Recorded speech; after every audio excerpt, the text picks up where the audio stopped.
सब पूरा देश जल रहा है, वो कहते हैं इसने गलत काम किया है, गलत काम किया है, इनको सजा दीजिए, सजा दीजिएगा। अली अब्बास जफर और जो प्रोड्यूसर थे हिमांशु किशन मेहरा और जो उसका राइटर था गौरव सोलंकी, और तो और जो अमेजन की हेड थी सीईओ दिल्ली हिंदुस्तान की, उनको एंटीसिपेटरी बेल ट्रांजिट के लिए और प्रोटेक्शन दी 3 हफ्ते के लिए। मुझे बताओ कितने केस में एंटीसिपेटरी बेल दी जाती फॉर ट्रांजिट पर्पसेस?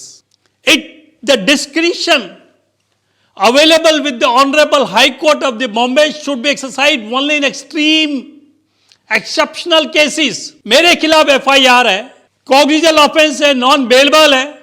कोर्ट में जाकर मैं कहूं कि साहब ये FIR झूठी है, तो क्या कोर्ट इन रूटीन हमें बेल दे देगा? और इस कांड के ऊपर पूरे देश के अंदर हाहाकार मचा हुआ है। क्या ऐसे केस में एंटीसिपेटरी बेल 3 हफ्ते के लिए देना इतना लाजमी था? कि बॉम्बे हाई कोर्ट ने जो तांडव वेब सीरीज जो बनाई गई थी OTT प्लेटफॉर्म पर, जो भी पार्ट 1 है, अभी तो पता नहीं कितने इसके पार्ट आने हैं, जिसमें इस बेकदरी से इतने लेविशली उन्होंने हिंदू धर्म को पर कटाक्ष किया है, उसको नीचा दिखाने की कोशिश की है, और किस तरह से हिंदुओं को हीन भावना के अंदर ग्रस्त किया जा रहा है। न केवल उन्होंने धर्म पर लांछन उठाए हैं, बल्कि जो निम्न वर्ग है शेड्यूल कास्ट, उनका भी उन्होंने उंगली उठाई है, महिलाओं पर उठाई है, दिल्ली आपके पुलिस पर भी उठाई है, और तो और उन्होंने जो संवैधानिक पोस्टों पर बैठे हैं उनके खिलाफ भी उन्होंने टिप्पणी की है। मुझे नहीं पता ये फिक्शन है, ये एक दुर्भावना का एक एग्जाम्पल है किस तरह से बॉलीवुड में हमेशा से, और अभी OTT के अंदर जिसके ऊपर कोई कानून लागू नहीं होता, ये कुछ कट्टरपंथी लोग जो एक पर्टिकुलर ग्रुप से आते हैं, वो दूसरे धर्म के प्रति इतना दुष्प्रचार करते हैं। ये कब तक चलेगा? क्या हिंदू इस देश में यूं ही पिसता रहेगा? अरे फ्रीडम ऑफ स्पीच है, आर्टिस्ट को क्रिएटिविटी की थोड़ी इंडिपेंडेंस होती है, मानता हूं मैं बात को। तो क्या एक ऑर्डिनरी सिटीजन का कोई राइट नहीं होता? क्या हिंदुओं का इस देश में कोई फंडामेंटल राइट है ही नहीं? मैं देखा करता था बॉलीवुड के अंदर कि नायक पर्टिकुलर कम्युनिटी से आता था, और जितनी भी नायिका होती थी, एक्ट्रेस होती थी, वो दूसरी कम्युनिटी से आती थी, उनके चारों तरफ घूमती थी, और एक मैसेज आता था कि सब जो माइनॉरिटी कम्युनिटी के एक्टर्स होते हैं वो इतने खूबसूरत हैं, इतने हैंडसम हैं कि देखो हिंदू लड़कियां जो हैं किस तरह चारों तरफ उनके घूम रही हैं फॉर प्रमोटिंग लव जिहाद इन दिस कंट्री। क्योंकि वहां तो पॉलीगैमी है, एक एक मुस्लिम भाई को 4-4 शादी करने का पूरा हक है। अगर तलाक हो जाए तो फिर और 2-3 ला सकते हैं। तो उनके यहां तो लड़कियां बची नहीं शादी के लिए। तो ये अंडरस्टूड है, रादर कंफर्म्ड है, और कई वर्षों से सदियों चला आ रहा है कि वो हिंदुओं की लड़कियां, क्रिश्चियनों की लड़कियां, सिखों की लड़कियां, शेड्यूल्ड कास्टों की लड़कियों को ले जाते हैं। अभी जब CAA का मसला उठा था, मैंने उनमें मौलवियों की स्पीच सुनी है जिसमें उन्होंने ओपनली कहा है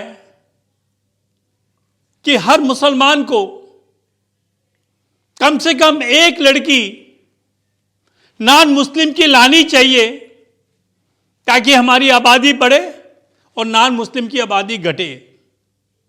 एक गज़वाए हिंद इस देश के अंदर जब से बाबर आया है, या तो तलवार की नोक पर, या उस सूफियों के जरिए, या आज के समय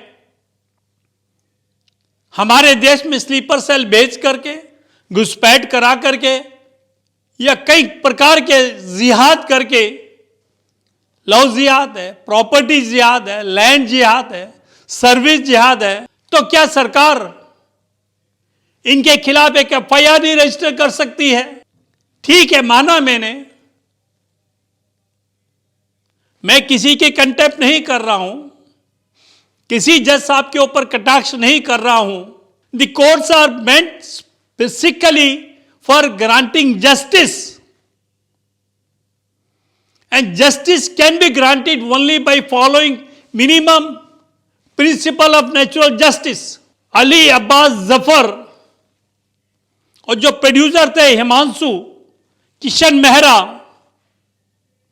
और जो उसका राइटर था गौरव सोलंकी, और तो और जो अमेजन की हेड थी सीईओ दिल्ली हिंदुस्तान की, उनको एंटीसिपेटरी बेल ट्रांजिट के लिए और प्रोटेक्शन दी 3 हफ्ते के लिए। मुझे बताओ कितने केस में एंटीसिपेटरी बेल दी जाती for transit purposes? It the discretion available with the Honorable High Court of the Bombay should be exercised only in extreme, exceptional cases. मेरे खिलाफ एफआईआर है, कॉग्निजेबल ऑफेंस है, नॉन बेलेबल है।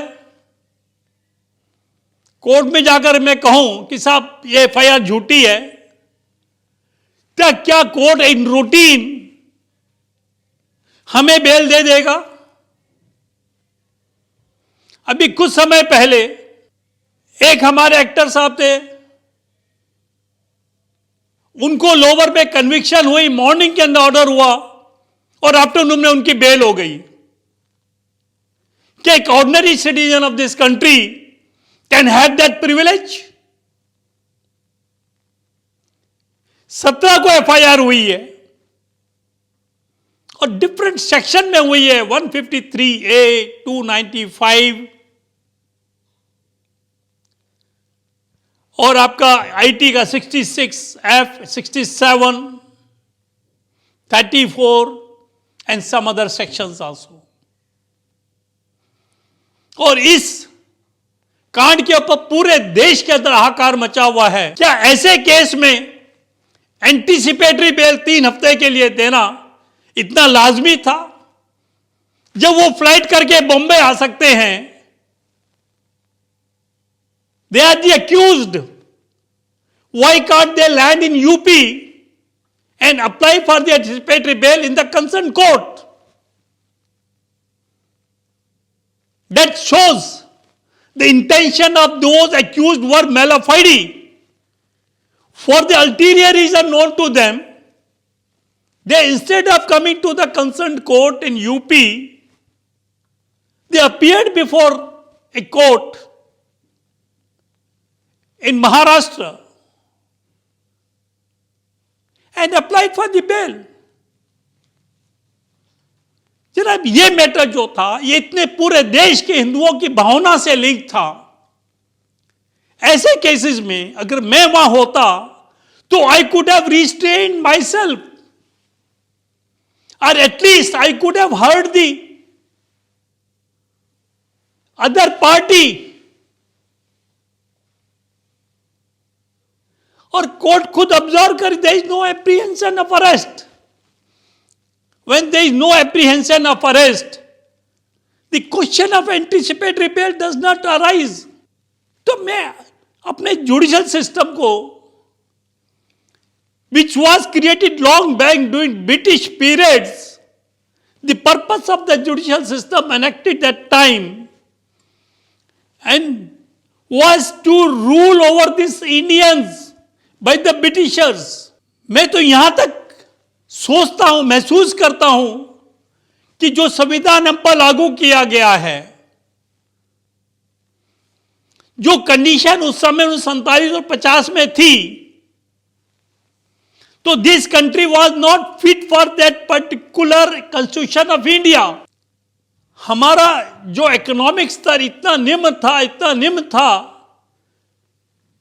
जहां के लोग अपनी बेसिक नीड्स को पूरा करने के अंदर ही व्यस्त रहते थे, वहां पर उनको फंडामेंटल राइट्स को इतनी इंपॉर्टेंस दे करके और उनकी ड्यूटीज को बिल्कुल साइड ट्रैक करके और जो डायरेक्टिव ऑफ द स्टेट्स को उन्होंने बिल्कुल अलग कर दिया। That instead of taking the country towards progress, या development, the very purpose of independence and making this country one of the topmost in the world has been defeated. और मेरा तो सरकार से, मोदी सरकार से और खासकर लॉ मिनिस्टर से ये एक बहुत नम्र निवेदन है कि वो हमारे संविधान का, जिसे लागू होते होते अब लगभग 75 साल होने वाले हैं, उसका एक रिव्यू जरूर होना चाहिए। मुझे समझ नहीं आ रहा क्या फंडामेंटल राइट्स के अंदर सिर्फ एक फ्रीडम ऑफ स्पीच रह गया, एक्सप्रेशन रह गया है? क्या वहां पे right to propagate religion, right to maintain our संस्कृति which is as old, right to protect our self नहीं लाई करता? क्या right to life is only for a particular community and is not for the majority? Or everybody interprets the law according to his philosophy? Same facts अगर हम दो जजेस के सामने रख दें, their verdict will be different. तो हमारा जुडिशियल का जो सिस्टम है उसमें ऑडिट होना चाहिए, जैसे सरकार के हर कार्य का ऑडिट होता है, जैसे इन्होंने कोलियन सिस्टम बना रखा है।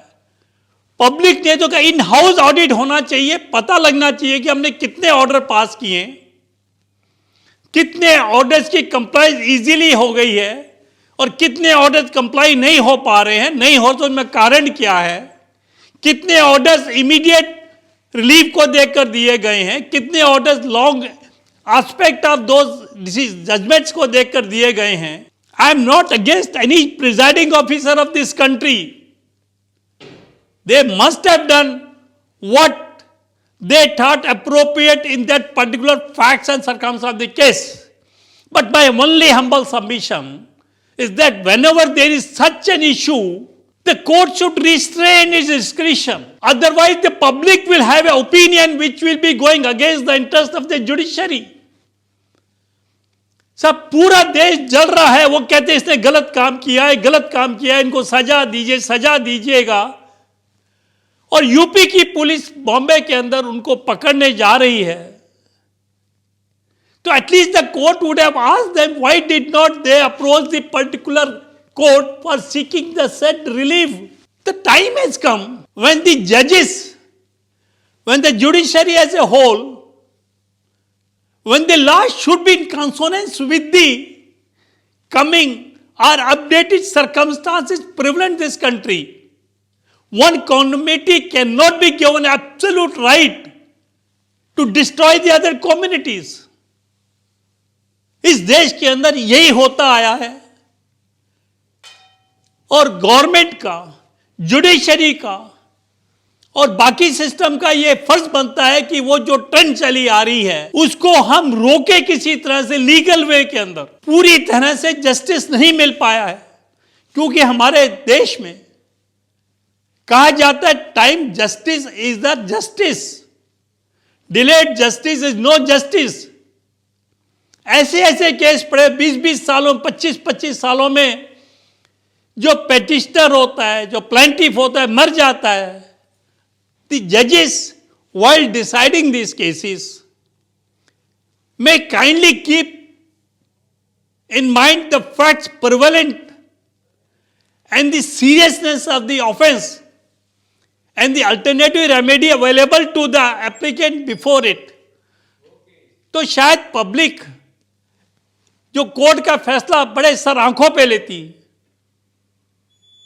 धन्यवाद.